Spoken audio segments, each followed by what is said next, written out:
বাকবাকুম পায়রা মাথায় দিয়ে টায়রা, বউ সাজবে কালকি, চড়বে সোনার পালকি। গত ৭ জানুয়ারি ২০২৫ ধানমন্ডির অ্যালিয়ন্স ফর্সেস দি ঢাকায় অনুষ্ঠিত হল জলপুতুল পাপেটস আয়োজিত অবাক জলপান শিরোনামে পাপেট শো। আমি তো ভাবছিলাম আমি তোকে হারিয়ে ফেলেছি। শিশুদের জন্য এই আয়োজন শিশুদের উপস্থিতিতেই ছিল মুখরিত। আমি আজকে আমার বাবার সাথে এসেছি পাপেট শো দেখতে, আমার অনেক ভালো লেগেছে। এখানে পানি চাইলো একটা পাপেট, আবার আরেকটা পাপেটের নাম ভাউ।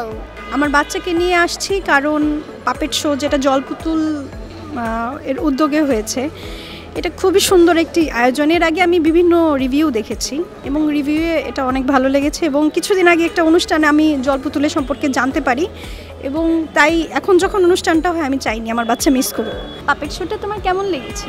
আমার ভালো লেগেছে, অনেক এনজয় করেছি। হ্যাঁ। কিভাবে নাচছিল পুতুলগুলো, অনেক সুন্দর। এই আয়োজনের বিশেষত্ব ছিল সব শ্রেণীর শিশুদের মধ্যে একটি সেতুবন্ধন তৈরি করা। শিশুদের জন্য এই আয়োজন শিশুরাই উপস্থাপন করে। আরে রুবি, তুই কেমন আছিস? আমি তো তোকে হারিয়েই ফেলেছিলাম। তোকে আমি কত খুঁজেছি, কোথাও পাইনি। আমি ক্লাস 3-তে পড়ি। আমি পাপেটের সাথে জড়িত প্রায় এক বছর। আমার পাপেট করতে ভালো লাগে। আমার নাম জিমজান, আমি ক্লাস 2-তে পড়ি। এটা আমার করতে অনেক ভালো লাগে, আর আপনারাও যুক্ত আছেন, এটাও আমার কাছে অনেক ভালো লাগে। পায়রা ও পায়রা, তুমি আমার বাবাকে এনে দাও না। গল্পের পায়রার মতো পাপেটের সাথে আমরা ধরতে গেলে 1 বছরের মতো ছিলাম। আর এটা পাপেট শো আমরা 2বারের মতো করছি, আর আমার পাপেট করতে আসলে অনেক ভালো লাগে। জলপুতুল পাপেটস বাংলাদেশের একটি কমিউনিটি ভিত্তিক সাংস্কৃতিক দল, যা হারিয়ে যেতে বসা পাপেট শিল্পকে পুনরুজ্জীবিত ও আধুনিকায়নের জন্য নিবেদিত। ২০০৫ সালে প্রতিষ্ঠিত জলপুতুল পাপেটস শিক্ষা ও বিনোদন একত্রিত করে সামাজিক আচরণগত পরিবর্তন এবং সচেতনতা বৃদ্ধির লক্ষ্যে কাজ করে আসছে। আমরা 2 ধরনের কাজ করি।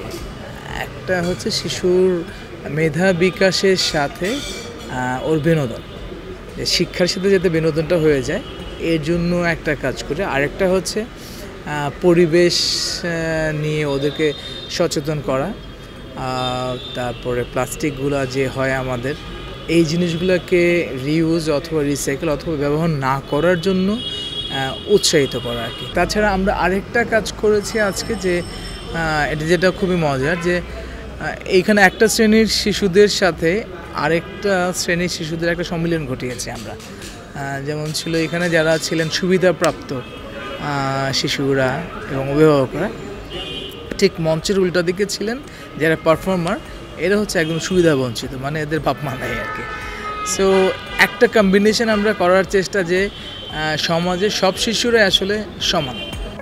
আমার ব্যাকগ্রাউন্ড চারুকলা, সেই জায়গা থেকে আমি আসলে এখানকার ক্রিয়েটিভ জায়গাটা দেখি, যে পাপেট বানানো থেকে শুরু করে এটা কীভাবে সংরক্ষণ করা যায়। আর আমাদের বিভিন্ন রকম প্রজেক্ট থাকে আমাদের, যে স্ট্রিট চিলড্রেনদের জন্য থাকে, এবং স্কুলে গিয়ে আমরা বিভিন্ন রকম শো করি, ওয়ার্কশপ করি। আজকেরটা একটু অন্যরকম ছিল আমাদের জন্য, কারণ আমাদের স্ট্রিট চিলড্রেনদের একটা দল আছে বাচ্চাদের, ওদেরকে নিয়ে আমরা একটা পায়রা প্রজেক্ট করেছিলাম। ওরা হচ্ছে ওই বিষয়টা নিয়ে এখানে একটা নাটক করেছে আমাদের সাথে, এবং ওরা নিজেরাই এই গল্প লিখেছে, নিজেরাই পাপেট বানিয়েছে, নিজেরাই শো করেছে। তো এটা আমাদের কাছে অনেক বড় একটা বিষয়। তোমাকে দেখে আমার কান্না পাচ্ছে, জানো বাবা। শ্রদ্ধেয় মুস্তফা মনোয়ার স্যারের পরে এই পাপেট নিয়ে যারা কাজ করছে তার মধ্যে আমি জলপুতুলকেই সবার আগে রাখবো, এবং এই প্রতিষ্ঠানটা যার কর্ণধার জার্নাল এবং তার সাথে অনেকগুলি নিবেদিত প্রাণ ছেলেমেয়ে আছে, ওরা নিরলসভাবেই কাজটা করছে এবং নিঃস্বার্থভাবেই কাজটা করছে নিজের পকেটে পয়সা দিয়ে। মানে সুবিধাবঞ্চিত মানুষের পাশেও কিন্তু অনেক কাজ করছে। ওরা বিভিন্ন এতিমখানায় স্ট্রিট চিলড্রেন যেটা থাকে ওখানে ওদেরকে নিয়ে এদেরকে দিয়ে শেখাচ্ছে এবং এদেরকে দিয়ে পারফর্ম করাচ্ছে। এটা একটা অনন্য ব্যাপার। কিন্তু আমি আজকে এখানে এসে অভিভূত, এবং এখানে বাচ্চারা এসছে, বাচ্চার মা বাবারা এসছে, বাচ্চাদের যে উচ্ছ্বাস, এগুলি তো নাই, আমাদের হারিয়ে যাচ্ছে। এগুলি বেশি বেশি করে হওয়া উচিত মনে করি। এবং আমি বলবো যে সমাজের যারা বিত্তবান আছেন বা যারা নাকি সত্যিকার অর্থে চান যে আপনার সন্তানের পাশাপাশি অন্য অন্য বাচ্চারাও যাতে একটু মানবিক হয়ে ওঠে, সেই জন্য এই ধরনের প্রতিষ্ঠানের প্রতি সহযোগিতা।